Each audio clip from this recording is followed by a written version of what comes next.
Hey everybody, we're back for another chapter of Holes. I'm going to read chapter 29 and I'm on page 127. So grab your book and let's get rolling. There was a change in the weather for the worse. The air became unbearably humid. Stanley was drenched in sweat. Beads of moisture ran down the handle of his shovel. It was almost as if the temperature had gotten so hot that the air itself was sweating. A loud boom of thunder echoed across the empty lake. A storm was way off to the west, beyond the mountains. Stanley could count more than 30 seconds between the flash of lightning and the clap of thunder. That was how far away the storm was. Sound travels a great distance across a barren wasteland. Usually, Stanley couldn't see the mountains at this time of day. The only time they were visible was just at sunup before the air became hazy. Now, however, the sky was very dark off to the west, and every time the lightning flashed, the dark shape of the mountains would briefly appear. "Come on, rain!" shouted Armpit. "Blow this way!" "Maybe it'll rain so hard it will fill up the whole lake," said Squid. "We can go swimming." 40 days and 40 nights, said X-Ray. "Guess we better start building us an ark. Get 2 of each animal, right?" "Right," said Zigzag. 2 rattlesnakes, 2 scorpions, 2 yellow-spotted lizards. The humidity, or maybe the electricity in the air, had made Zigzag's head even more wild-looking. His frizzy blonde hair stuck almost straight out. The horizon lit up with a huge web of lightning. In that split second, Stanley thought he saw an unusual rock formation on top of one of the mountain peaks. The peak looked to him exactly like a giant fist, with the thumb sticking straight up. Then it was gone, and Stanley wasn't sure whether he'd seen it or not. "I found refuge on God's thumb." That was what his great-grandfather had supposedly said after Kate Barlow had robbed him and left him stranded in the desert. No one ever knew what he meant by that. He was delirious when he said it. But how could he live for 3 weeks without food or water? Stanley had asked his father. "I don't know, I wasn't there," replied his father. "I wasn't born yet. My father wasn't born yet. My grandmother, your great-grandmother, was a nurse in the hospital where they treated him. He'd always talked about how she'd dab his forehead with a cool, wet cloth. He said that's why he fell in love with her. He thought she was an angel." "A real angel?" His father didn't know. "What about after he got better? Did he ever say what he meant by God's thumb or how he survived?" "Nope. He just blamed his no-good, pig-stealing father." The storm moved off farther west, along with any hope of rain, but the image of the fist and thumb remained in Stanley's head. Although, instead of lightning flashing behind the thumb, in Stanley's mind, the lightning was coming out of the thumb, as if it were the thumb of God. Could it be the same thing that his great-great-grandfather saw? Let's see what happens in chapter 30. The next day was Zigzag's birthday, or so he said. Zigzag lay in his cot as everyone headed outside. "I get to sleep in because it's my birthday." Then a little while later, he cut into the breakfast line just in front of Squid. Squid told him to go to the end of the line. "Hey, it's my birthday," Zigzag said, staying where he was. "It's not your birthday," said Magnet, who was standing behind Squid. "Is too," said Zigzag. "July 8th. Stanley was behind Magnet. He didn't know what day of the week it was, let alone the date. It could have been July 8th, but how would Zigzag know? He tried to figure out how long he'd been at Camp Green Lake, if indeed it was July 8th. "I came here on May 24th, he said aloud. "So that means I've been here 46 days, said Zero. Stanley was still trying to remember how many days there were in May and June. He looked at Zero. He learned not to doubt him when it came to math. 46 days. It felt more like 1,000. He didn't dig a hole that first day, and he hadn't dug one yet today. That meant he dug 44 holes, if it really was July 8th. "Can I have an extra carton of juice?" Zigzag asked Mr. Sir. "It's my birthday." To everyone's surprise, Mr. Sir gave it to him. Stanley dug a shovel into the dirt. Hole number 45. "The 45th hole is the hardest," he said to himself. But that really wasn't true, and he knew it. He was a lot stronger than when he first arrived. His body had adjusted somewhat to the heat and harsh conditions. Mr. Sir was no longer depriving him of water. After having to get by on less water for a week or so, Stanley now felt like he had all the water he could want. Of course, it helped that Zero dug some of his hole for him each day, but that wasn't as great as everyone thought it was. He always felt awkward while Zero was digging his hole, unsure of what to do with himself. Usually he stood around a while before sitting off by himself on the hard ground with the sun beating down on him. It was better than digging, but not a lot better. When the sun came up a couple hours later, Stanley looked for the thumb of God. The mountains were little more than dark shadows on the horizon. He thought he could make out a spot where the top of one mountain seemed to jut upward, but it didn't seem very impressive. A short time later, the mountains were no longer visible, hidden behind the glare of the sun, reflecting off the dirty air. It was possible, he realized, that he was somewhere near where Kate Barlow had robbed his great-grandfather. If that was really her lipstick tube he'd found, then she must have lived somewhere around here. Zero took his turn before the lunch break. Stanley climbed out of the hole, and Zero climbed down into it. "Hey, caveman," said Zigzag, "you should get a whip. Then if your slave doesn't dig fast enough, you can crack it across his back." "He's not my slave," said Stanley. "We have a deal, that's all." "A good deal for you," said Zigzag. "It was Zero's idea, not mine." "Don't you know, Zig," said X-Ray, coming over, "Caveman's doing Zero a big favor. Zero likes to dig holes." "He sure is a nice guy to let Zero dig his hole for him," said Squid. "Well, what about me?" asked Armpit. "I like to dig holes, too. Can I dig for you, Caveman, after Zero's finished?" The other boys laughed. "No, I want to," said Zigzag. "It's my birthday." Stanley tried his best to ignore them. Zigzag kept at it. "Come on, Caveman, be a pal. Let me dig your hole." Stanley smiled as if it were all a big joke. When Mr. Pendanski arrived with water and lunch, Zigzag offered Stanley his place in line. "Since you're so much better than me." Stanley remained where he was. "I didn't say I was "You're insulting him, Zig," said X-Ray. "Why should Caveman take your place when he deserves to be at the very front? He's better than all of us, aren't you, Caveman?" "No," said Stanley. "Sure you are," said X-Ray. "Now come to the front of the line where you belong." "That's okay," said Stanley. "No, it's not okay," said X-Ray. "Get up here." Stanley hesitated, then moved to the front of the line. "Well, this is a first," Mr. Pendanski said, coming around the side of the truck. He filled Stanley's canteen and handed him a sack lunch. Stanley was glad to get away. He sat down between his hole and Zero's. He was glad that he'd been digging his own hole for the rest of the day. He was glad that he'd be digging his own hole for the rest of the day. Maybe the other boys would leave him alone. Maybe he shouldn't let Zero dig his hole for him anymore. But he needed to save his energy to be a good teacher. He bit into his sandwich, which contained some kind of meat and cheese mixture that came in a can.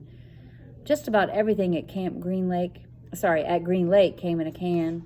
The supply truck came once a month. He glanced up to see Zigzag and Squid walking toward him. "I'll give you my cookie if you let me dig your hole," said Zigzag. Squid laughed. "Here, take my cookie," said Zigzag, holding it out for him. "Ooh, this is a long one." "No, thanks," said Stanley. "Come on, take my cookie," said Zigzag, sticking it in his face. "Leave me alone," said Stanley. "Please eat my cookie," said Zigzag, holding it under Stanley's nose. Squid laughed. Stanley pushed it away. Zigzag pushed him back. "Don't push me." "I didn't." Stanley got to his feet. He looked around. Mr. Pendanski was filling Zero's canteen. Zigzag pushed him again. "I said don't push me." Stanley took a step backward, carefully avoiding Zero's hole. Zigzag kept after him. He shoved Stanley and said, "Quit pushing." "Lay off," said Armpit, as he, Magnet, and X-Ray joined them. "Why should he?" snapped X-Ray. "Caveman's bigger. He can take care of himself." "I don't want any trouble," Stanley said. Zigzag pushed him hard. "Eat my cookie," he said. Stanley was glad to see Mr. Pendanski coming toward them, along with Zero. "Hi, Mom," said Armpit. "We were just fooling around." "I saw what was going on," Mr. Pendanski said. He turned to Stanley. "Go ahead, Stanley," he said. "Hit him back. You're bigger." Stanley stared at Mr. Pendanski in astonishment. "Teach the bully a lesson," said Mr. Pendanski. Zigzag hit Stanley on the shoulder with his open hand. "Teach me a lesson," he challenged. Stanley made a feeble attempt to punch Zigzag, Then he felt a flurry of fists against his head and neck. Zigzag had hold of his collar with one hand and was hitting him with the other. The collar ripped, and Stanley fell backward into the dirt. "That's enough!" Mr. Pendanski yelled. It wasn't enough for Zigzag. He jumped on top of Stanley. "Stop!" shouted Mr. Pendanski. The side of Stanley's face was pressed flat against the dirt. He tried to protect himself, but Zigzag's fists slammed off his arms and pounded his face into the ground. All he could do was wait for it to be over. Then suddenly, Zigzag was off of him. Stanley managed to look up, and he saw that Zero had his arm around Zigzag's long neck. Zigzag made a gagging sound as he desperately tried to pry Zero's arm off of him. "You're going to kill him!" shouted Mr. Pendanski. Zero kept squeezing. Armpit charged into them, freeing Zigzag from Zero's chokehold. The three boys fell to the ground in different directions. Mr. Pendanski fired his pistol into the air. The other counselors came running from the office. Man, I got a long ways to go.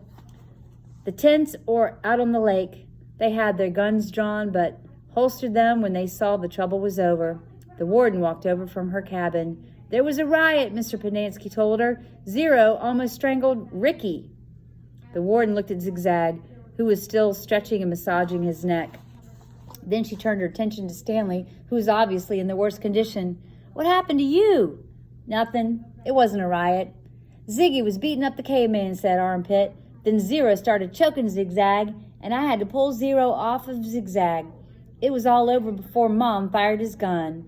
"They just got a little hot, that's all," said X-Ray. "You know how it is. In the sun all day, people get hot, right? But everything's cool now." "I see," the warden said. She turned to Zigzag. "What's the matter? Didn't you get a puppy for your birthday?" "Zig's just a little hot," said X-Ray. "Out in the sun all day, you know how it is. The blood starts to boil." "Is that what happened, Zigzag?" asked the warden. "Yeah," said Zigzag. "Like X-Ray said, working so hard in the hot sun while K-Man just sits around doing nothing. My blood boiled." "Excuse me?" said the warden. "K-Man digs his holes just like everyone else." Zigzag shrugged. "Sometimes." "Excuse me?" "Zero's been digging part of K-Man's hole every day," said Squid. The warden looked from Squid to Stanley to Zero. "I'm teaching him to read and write," said Stanley. "It's sort of a trade. The hole still gets dug, so what does it matter who digs it?" "Excuse me?" said the warden. "Isn't it more important for him to learn to read?" Stanley asked. "Doesn't that build character more than digging holes?" "That's his character," said the warden. "What about your character?" Stanley raised and lowered one shoulder. The warden turned to Zero. "Well, Zero, what have you learned so far?" Zero said nothing. Have you just been digging Caveman's hole for nothing?" the warden asked him. "He likes to dig holes," said Mr. Pendanski. "Tell me what you learned yesterday," said the warden. "Surely you can remember that." Zero said nothing. Mr. Pendanski laughed. He picked up a shovel and said, You might as well try to teach this shovel to read. It's got more brains than Zero." "The at sound," said Zero. "The at sound," repeated the warden. "Well, then tell me, what does C-A-T spell?" Zero glanced around uneasily.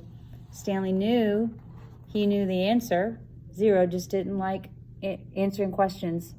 "Cat," Zero said. Mr. Pendanski clapped his hands. "Bravo, bravo! The boy's a genius." "F-A-T?" asked the warden. Zero thought a moment. Stanley hadn't taught him the F sound yet. "F," Zero whispered. F at fat." "How about H-A-T?" asked the warden. Stanley hadn't taught him the H sound either. Zero concentrated hard, then said, "Chat?" All the counselors laughed. "He's a genius, all right," said Mr. Pendanski. "He's so stupid he doesn't even know he's stupid." Stanley didn't know why Mr. Pendanski seemed to have it in for Zero. If Mr. Pendanski only thought about it, he'd realize it was very logical for Zero to think that the letter H made the ch sound.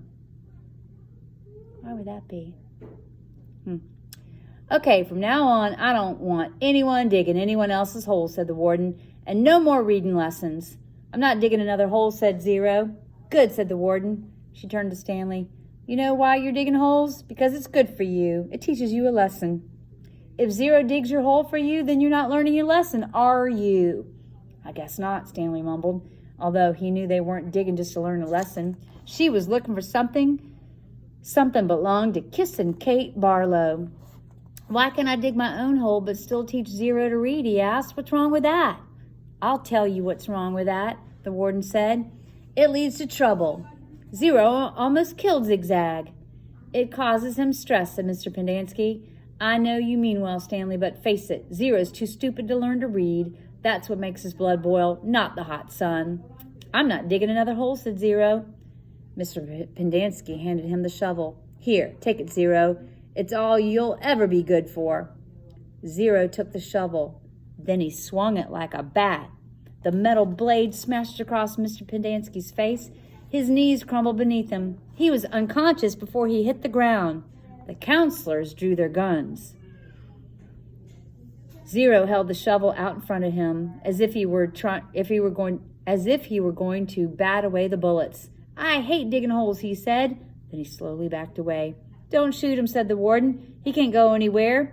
The last thing we need is an investigation. Zero kept backing up, out past the cluster of holes the boys had been digging, then farther and farther out into the lake.